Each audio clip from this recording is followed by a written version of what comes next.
গুনার ফিরিস্তিগুলো একটা একটা করে স্বীকার করে আল্লাহরে বলেন, আল্লাহ আমি পাপী, আল্লাহ আমার চেয়ে বড় পাপী এই দুনিয়াতে কেউ নাই, আকাশের নিচে জমিনের উপরে আমার চেয়ে বড় পাপী কেউ নাই। একটা একটা করে আল্লাহ স্বীকার করি আমি পাপী, সব পাপের স্বীকৃতি দিলাম।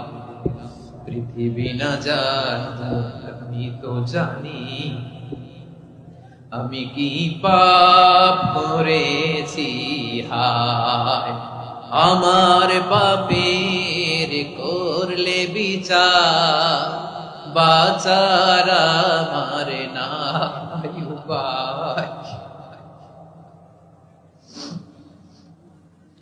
দয়াময় তুমি মাফ করো আমায়।